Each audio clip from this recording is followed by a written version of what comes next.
It's often said that horror movies hold up a mirror to our irrational fears and anxieties, whether it's a supernatural murderer who might be prowling the streets or a more general fear born from the swirling darkness of the unknown. And as true as that absolutely is, sometimes genre filmmakers dare to go further than that and turn to real-life terror for some direct inspiration. These 10 horror movie scenes, each of them sublimely screwed up, found that reality truly is terrifying enough to be adapted to the big screen. Whilst the true facts were of course embellished by filmmakers for the sake of delivering a bigger thrill, in each case the DNA of the scene is rooted in something that, believe it or not, actually happened. Buckle up for some seriously scary discoveries. I am the abbreviation and acronym ASH from What Culture Horror, but you can tell me what the letters stand for. And these are 10 WTF horror movie scenes inspired by real life. 10. Rob shouts, "He's killing me!" as Jason kills him. Friday the 13th, the final chapter. The Friday the 13th franchise has played host to some of the most iconically ridiculous death scenes in the entire horror genre, and perhaps none more than Rob's outrageous demise in the 4th movie, the final chapter. Rob is cornered by Jason in the basement and repeatedly shouts, "He's killing me!" while Jason hacks him to pieces, as Trish looks on in horror. The scene has been widely ridiculed by fans over the years for its presumed implausibility. Though, in the best-selling book, Crystal Lake Memories, director Joseph Zito claimed the scene was influenced by a story he read in a New York newspaper. In the story, a man was being stabbed to death while shouting, "Please stop hurting me, please stop killing me," which Zito perceived as infinitely more disturbing than a mere scream. As much as he attempted to translate that unsettling quality into Jason's kill, most fans continue to laugh the scene off as totally absurd to this very day. 9. The opening catastrophe premonitions. Final Destination.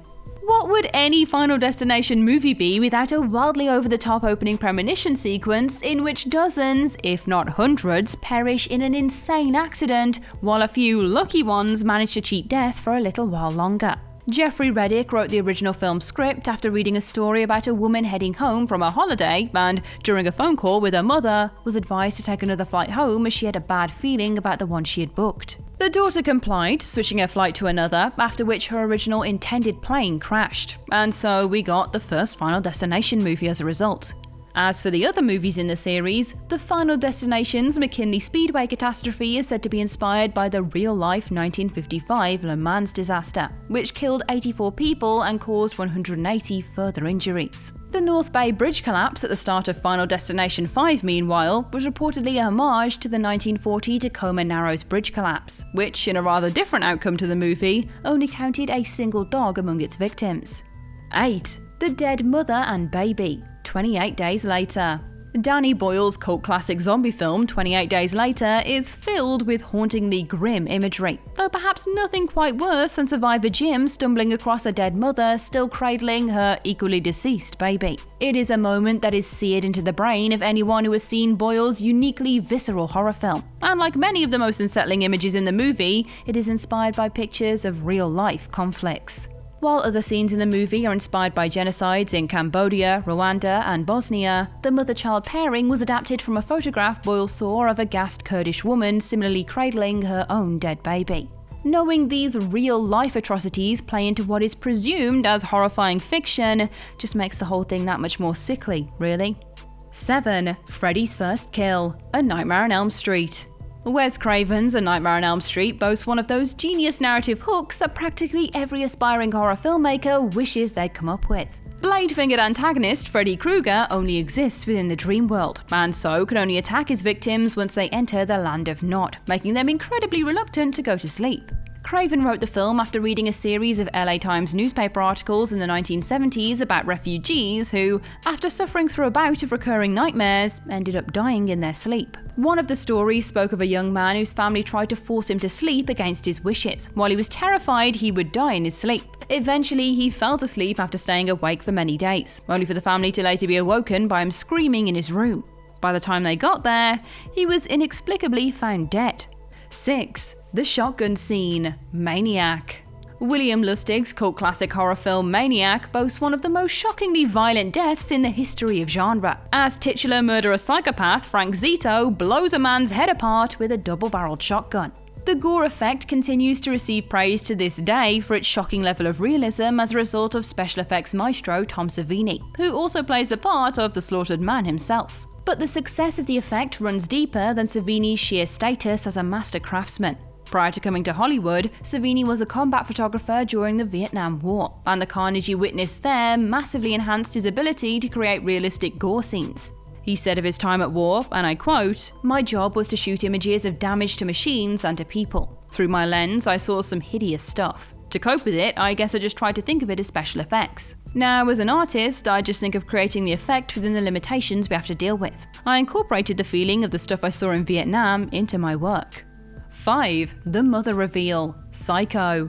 Alfred Hitchcock's masterful thriller Psycho culminates with the twist that the murderous mother has in fact been her son Norman Bates, dressed up as her the whole time, while the real Mrs. Bates has long since been killed by Norman and is now a mummified corpse. Beyond being adapted from the novel, Psycho is loosely based on the life of murderer and grave robber Ed Gein, especially his twisted relationship with his own mother. Like Norman, Gein's mother was domineering. He built a shrine to her after her death and also enjoyed dressing up in her clothes, even expressing a desire to become his mother. Gein took his obsession one step further than the censorship laws of 1960s cinema would allow, however, by attempting to create a woman suit from the skin of his victims so he could one day step into the suit and assume his mother's identity in a more visceral and disgusting way.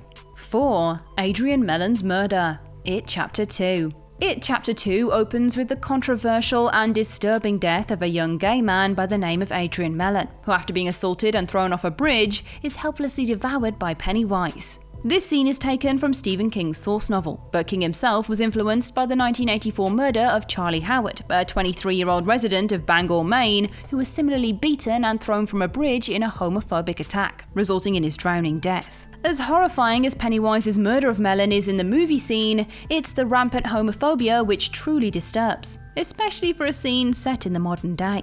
3. Zepp breaks into Gordon's home. Saw. The broad concept of the Saw franchise, of a cancer-ridden man putting people in creatively grisly traps to test their life appreciation, was inspired by writer Lee Winnell's trip to the hospital, where he feared a migraine might in fact be a brain tumour. But away from the gory traps, one of the film's creepier sequences involves Jigsaw's unwilling helper Zepp breaking into the home of Dr. Gordon and terrorising his wife and young daughter. Particularly memorable is a scene in which Zepp hides in the daughter's bedroom moments before taking the family hostage, a beat which was inspired by a news report director James Wan heard about in his college days. The story was about a man who would break into houses and, rather than rob or kill, would simply tickle the children's feet. Better still, when the man was finally caught, he claimed that he was forced to do it by someone who sent him a jigsaw piece through the mail. This served as inspiration for the Zepp character, his creepy game of hide-and-seek in the daughter's bedroom, and also the moniker Jigsaw itself, which in the series represents the missing piece, aka the survival instinct, of those victims who fail to escape traps. 2. The first encounter with the Creeper. Jeepers Creepers. Say what you will about the rest of the movie, but Jeepers Creepers' opening sequence is a brilliantly taught exercise in expertly wound suspense. Siblings Trish and Darry drive through the Florida countryside, find themselves aggressively tailed by a rusted-out old truck, and a short time later see the truck pulled over with the driver now dumping bodies down a large pipe. It is bone-chilling stuff, and loosely inspired by the real-life 1990 case of Dennis Depew, who murdered his wife and consequently went on the run. The story was covered in an episode of Unsolved Mysteries the very next year, which included the account of a couple who, whilst driving on a Michigan back road after the murder, spotted a man later identified as Depew disposing of his wife's body. The interruption caused Depew to tell them for a few miles before moving on. Obviously, Depew wasn't a demonic creature like the Creeper, but the similarity between the visual style of the dramatization in Unsolved Mysteries and the opening of Jeepers Creepers is enough to suggest it was a direct influence. 1. The Blood Test. The Thing.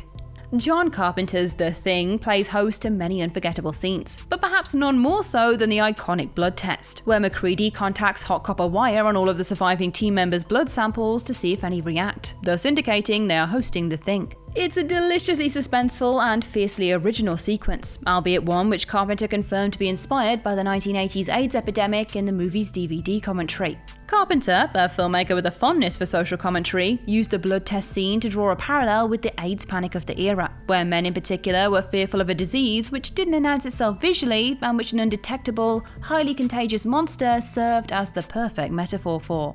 And that's our list. Which of these real-life inspirations most have you WTFing? Share your thoughts in the comment section below. I've been Ash over on social media @AshMillman, and this has been What Culture. Don't forget to like, share, subscribe, and come back again soon for some more spine-tingling horror content.